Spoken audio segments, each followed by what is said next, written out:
So I'm going to, I think, read between 1 and 3 poems by Theodor Kramer, and then something I've written myself, depending on how my body clock feels.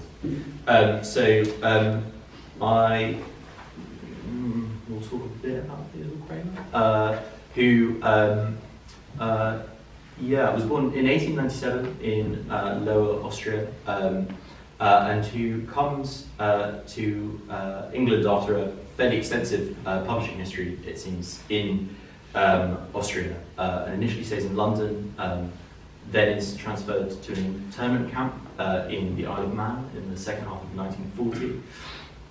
Spends 2 or 3 years in the Black Country in the Midlands, and produces some really interesting work dealing with sort of industrial Midlands. Has a stint as the librarian of the County Technical College in Guildford in 1943, which doesn't seem to have been a very happy time.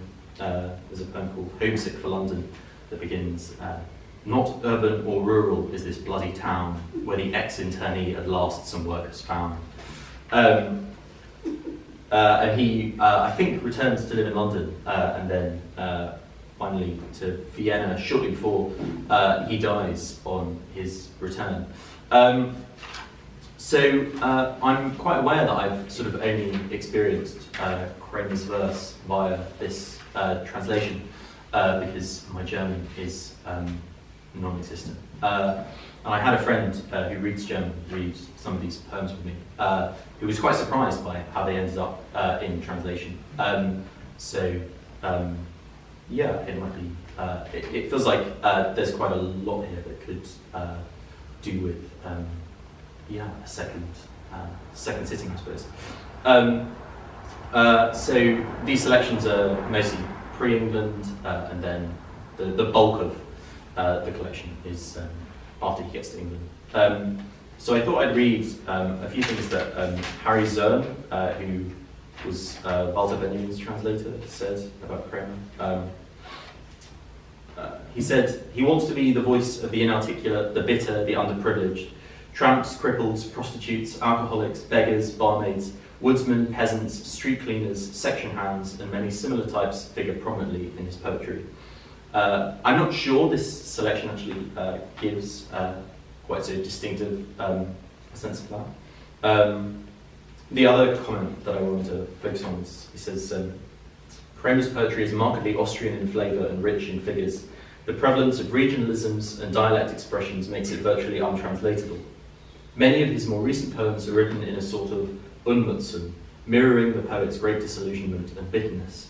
Some of these poems are exceedingly grim, coarse, shameless, and unlovely. They contrast strangely with tender and delicate poems written in the same period. The clinically frank sexual poems are unprintable, still others are banal in subject matter and diction. And I'm interested in, particularly, of this feature of kind of virtual untranslatability in Kramer's work. His translators in this book call him out for this tendency to incorporate untranslated English words into his later text. So you get a series of words that are just sort of grafted on untranslated, say snack bar, sink, grapefruit, cider, darts, blackout, internee, tube, and dustbins, among kind of many others, all end up in his German. And it strikes me not necessarily as a negative feature of the verse, but one of its more distinctive and possibly productive features. So I'm going to read a poem I'll read to my mother, which is something I think you can feel this kind of untranslatable quality in it, partly because it's a point at which the translators are trying, it seems to me, quite desperately to sort of cling on to the convolutions of the Germanic syntax. And the way that is kind of mediated by Kramer's thinking from an internment camp about the mother who he'll never see, who I think, who he'll never see again, and who I think dies in Theresienstadt, is quite striking. And then I'll read a couple of others before I read mine. So this is to my mother. Off the fence, the sentries their parameter pace, and gusts sweep through the aisle's internment camp. In mute riposte with moist eyes east I face, where mash now into vats the presses stamp. All my belongings way back home got lost.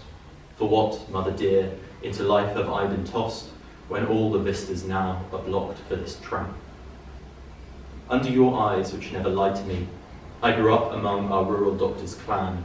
From studies away I was drafted, classed infantry, still half a boy and already half a man. Marched to the Russian front at a close order pace, that's where I got shot up, right in the face, blood running out of my tongue while I still ran.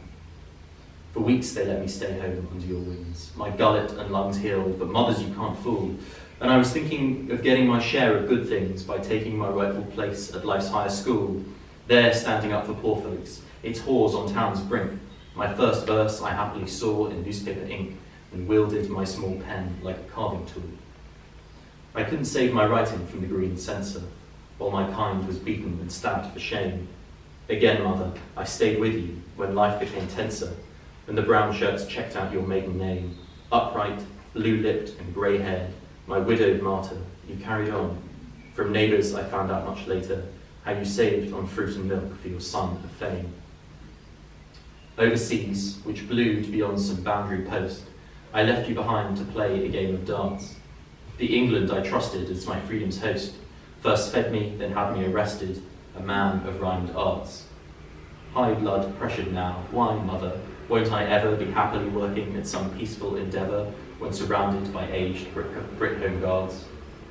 Of puffballs, mildewy tasting spores let fly, where beautiful touch-me-nots bloom in the scree. The acid rain comes down from the black sky, and mother, never again you I shall see. I'll gladly be singing through the chemical fumes for comrades near and far at camp shower rooms, and nothing bad anymore can happen to me. And I'll read here just the first stanza of a poem called Black Country, and then I'll read finally a poem called Hometown Revisited. The fissured field between town and town looks nowhere like real land, even though heather, gorse and burdock abound, accompanying streets on their round. But black sheds cover the valley's floor, and the river crawls black to boot, for under the surface of coal is a core, and over the hills floats soot. This is Hometown Revisited, which is obviously also a poem. And this is on going back to the end. After years bewildered, I'm back by air. Some inner city streets confined no longer there. Sharply the ring tower to the sky does prod.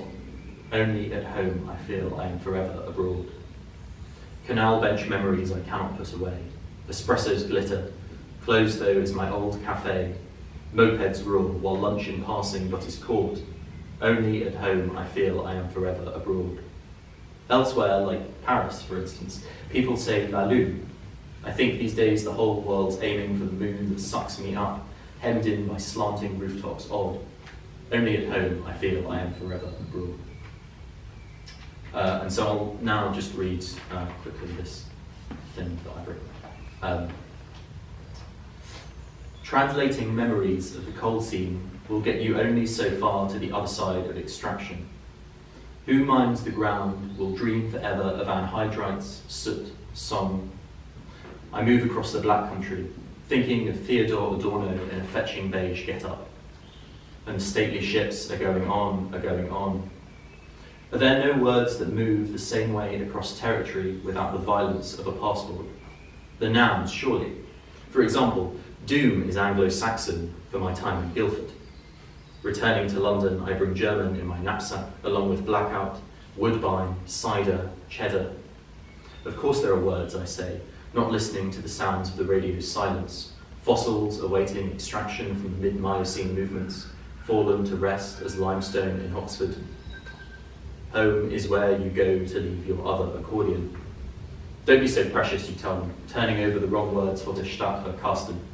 Everything aims for the moon, for the stately ships are going on, are going on. I could not help but wish her back, the true tongue.